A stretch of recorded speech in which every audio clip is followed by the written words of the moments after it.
Good morning. As you can see behind me, even though it's just the beginning of June, there's quite a few boats around. We've been observing the movements and we've realized that everyone sorts of leave an anchorage around 11 AM and then they pop over to the next one, and it seems like everyone's settled in by 2-3 PM. So we have decided to leave earlier than everyone so that we get to the next anchorage for 11 when everyone is going to leave, and so we can hopefully enjoy that anchorage.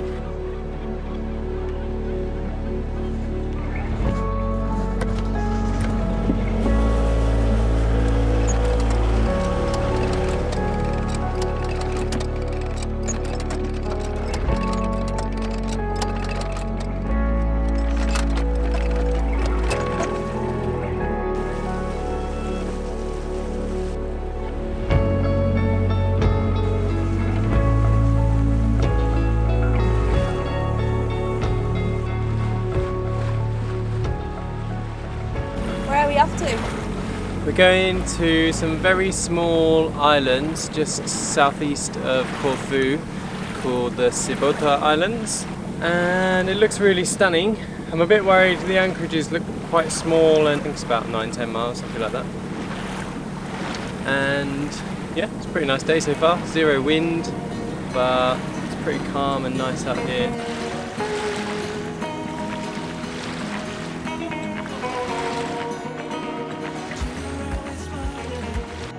We are just approaching the islands and it looks pretty spectacular. Excited to find an anchoring spot and get explored in the dinghy.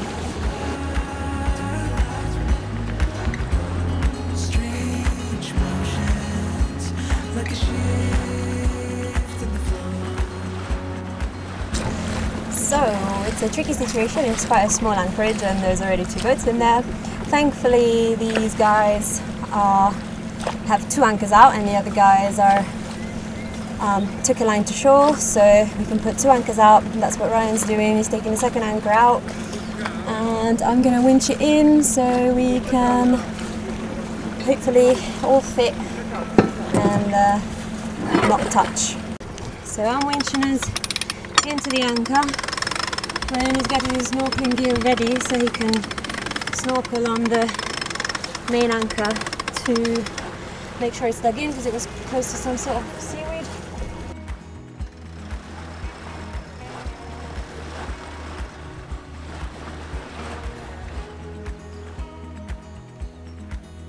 So it turns out Ryan found this big mooring block just there.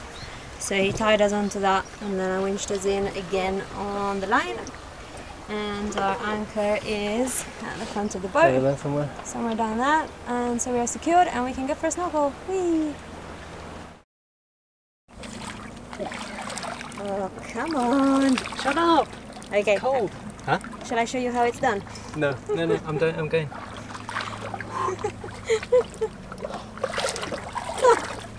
Shut up. Hey sweetie. No dear. I've just been for my swim. Yeah, right. Why are you still completely dry? Oh, you know, I dry off quick. I'm like the teak. Right, I'm gonna jump on the bowsprit. Help. I think this is the only way to do it from the bowsprit. Well then. No weights.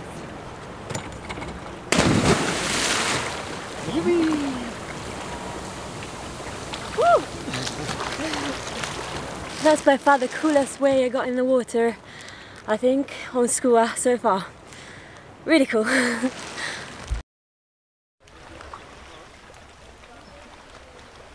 It seems like things are calming down in the touristy front. It's after 5 and most of the little boats are leaving this anchorage, so we're gonna finally go on a little explore on the dinghy.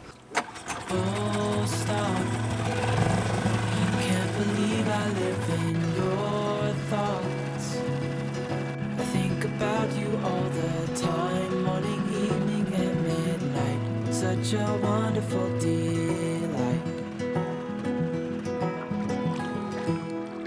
Forgo, give up everything that I own. Yeah, I'd give it all up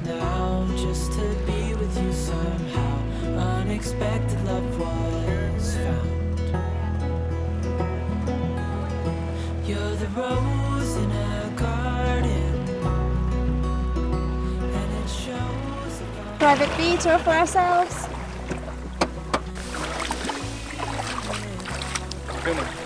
Yeah.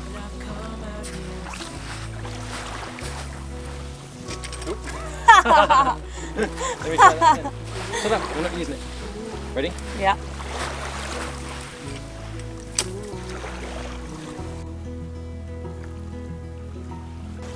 I can't believe we've got this place for ourselves. Tours just over there. There's Barnacle. And this is our anchorage now for the night. You can see another boat just outside. They're anchored in basically in a channel. But this is us. You're the rose in a garden, and it shows if I'm honest. You're the leaves in mid-August, and I've come out here to say that I love you. Ooh, ooh, you, ooh.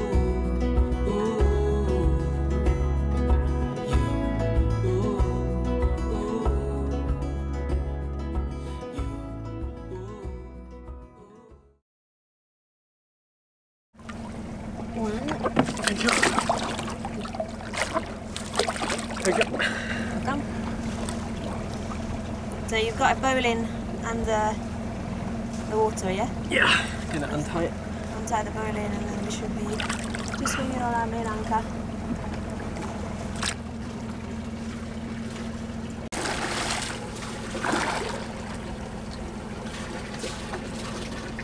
Hold on.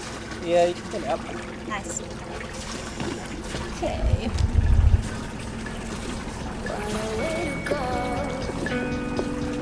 What we don't know isn't worth a dime, and we near the mall. I know you're the worrying kind. Is there any way, or do you like? This morning we are off to a new island called Paxos. It's very famous and apparently quite touristy, but people have said we can't miss it, so we're gonna have to check it out. First we're going to Lacca, which is the most northernmost anchorage. It's a fairly good sized bay, I guess, and hopefully because it's early enough in the season it's not gonna be rammed. And one of our followers said he and his wife got married there, so it's gotta be good.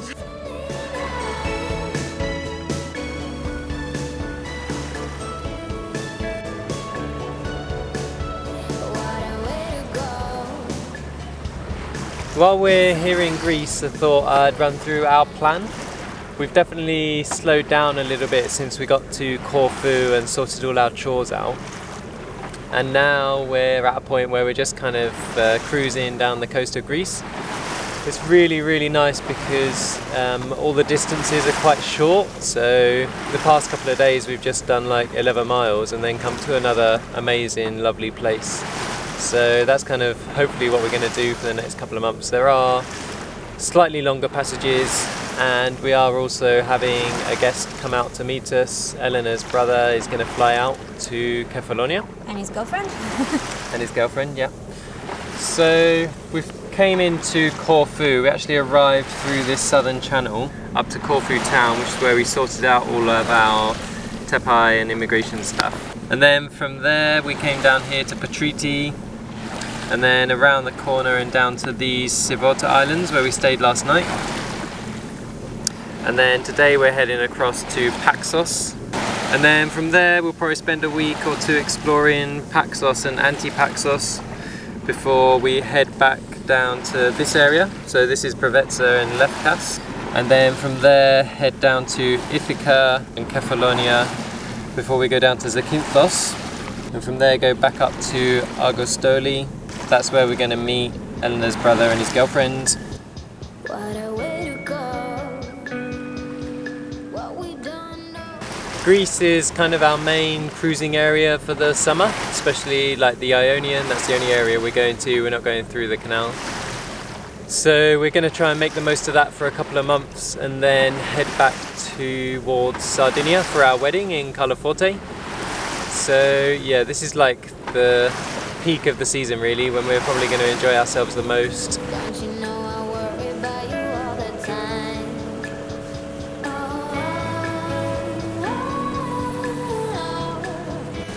Anytime you wanna leave tonight, the morning comes and goes, but I'll always be your shoulder to lean on.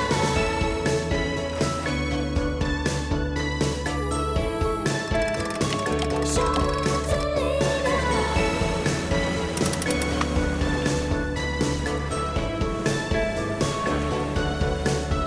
What a way to go. This incarnation is really wild. The air is getting warm. I know you're the So we've been approaching the anchorage for the last 20 minutes, and it seems our theory that everyone leaves are between 10 and 11, maximum 12 p.m. it has proven true. So we keep seeing more and more boats coming out of the busy anchorage, so hopefully we'll get a spot. It still looks fairly crowded, but I'm really hopeful that there will be space. Why do you like not being found? It's like the light will fade. Don't you know I worry about you all the time? In front of all those monos. Yeah.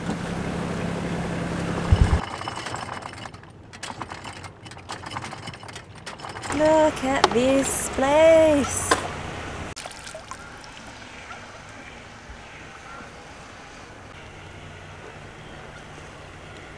Well, I can totally see why this place is full of boats. It's amazing.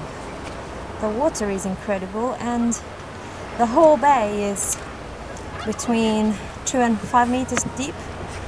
So, like, you can anchor anywhere and be on a short 1 in 3 scope, and there's plenty of space. What are you up to?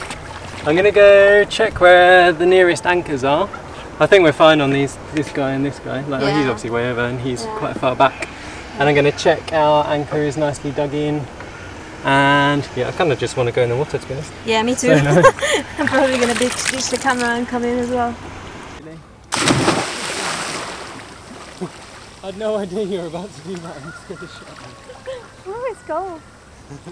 So is that the Halberg Rossi that was in Corfu Town, do you think? What are we off to? Where are we off to? Yeah. We are going into Laka town because Eleanor's going to buy me a souvlaki. Am I? Yeah. And yeah, we're going to go look around. It looks like a really cute little town, like a slightly bigger and maybe more touristy but more kind of fancy version of Patriti. But yeah, it should be really nice. There's really nice anchorage here. There's loads of cruisers about, so yeah, quite excited to see this place.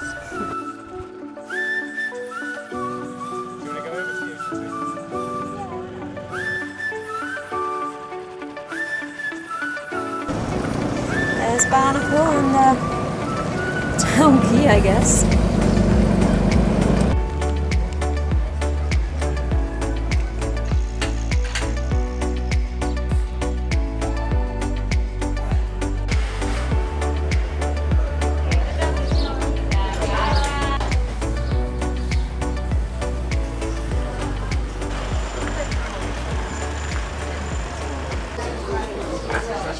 Iced coffee is like a big thing in Greece, and it's really nice because obviously it's quite hot. And so yeah, got a couple of iced cappuccinos in this nice little square in Laka. What's cooking today? So, yesterday, Ryan managed to catch 2 breams last night while I was making dinner. So we're gonna have a barbecue. It's so slippery. Oh, I'm gonna cut myself. Dry it up. So what's the recipe? Well, I'm just gonna put some lemon and herbs and garlic on it. Like cut some. It's not like stuffing it, but almost, because I'm like cutting like some.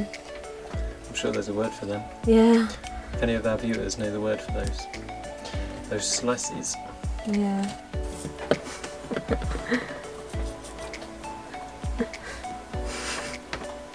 I think maybe those lemon slices are a bit big for that fish. Maybe. He looks a bit ridiculous. He doesn't look very happy about it either. Well, he's not happy, I'm sure. There you go, he's ready for the barbie.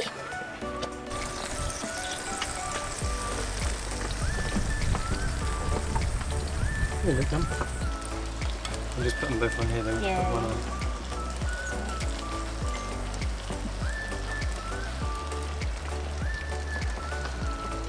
So it's all ready. This is Greek salad with all Greek ingredients and a barbecued bream. He's also Greek. Oh yeah, she's Greek too. You have a good day? It was really nice to go. Well, we left that really nice anchorage. Came over here. This anchorage is also really, really nice. This is probably the best water we've seen in Greece. Probably the best water this year, maybe? I don't know, there was Menorca, you know. Yeah. Best water we've swum in, for sure. And then went ashore here. The town's really, really nice. Yeah, just like a perfect little sailor's town. And then just been chilling out, watching the anchoring shenanigans, people telling each other off, people anchoring too close, someone anchoring a bit too close to us for comfort. Yeah, there's a surprise. Now he looks miles away, but believe me, his bow was so close to us. Last night there was a little bit of drama on board the boat. We were sat in the anchorage all day yesterday and charterers started coming in. We'd anchored what I thought was a pretty reasonable distance from another boat, a big Amel.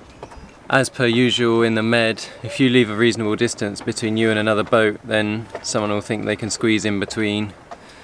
And that's what this charter boat did. Throughout the day they were kind of like swinging around all over the place, because us and the Amel are both like quite heavy boats. Especially our boat, it's heavy and small, so it doesn't really swing around anywhere near as much as like a lightweight Beneteau or something like that. I don't know what that boat was, but it was kind of like a Beneteau. But I told them twice, like, do you think you're too close? And both times they were like, no, and the guy was like very like puffed up chest, I've been sailing for 35 years. He was German, not British. But then we went over to the Amel for drinks, met a really nice guy called Tony on an Amel 54. And in that time, the boat that was on the other side of him, another charter boat, very, very nearly swung into him. So we were half a meter between them two when they swung. Yeah, so we were on deck, like about to like fend off this other boat, this motor catamaran, and then we realised that the German charter boat that anchored between us was about, their stern arch was about 10 centimetres from our solar panel. So I jumped in the dinghy and started the engine. Thankfully it started straight away, and went and pushed them off. Yeah, we did all sorts. We pushed them off, and then I tied our dinghy line to them and we pulled them off ours. But they're so light, they were just going in all sorts of directions. Yeah, and I looked, and I think one of the problems was that they're so light, and the other was that their anchor chain was probably like about 4mm or 6mm chain. Yeah. It was really, really tiny.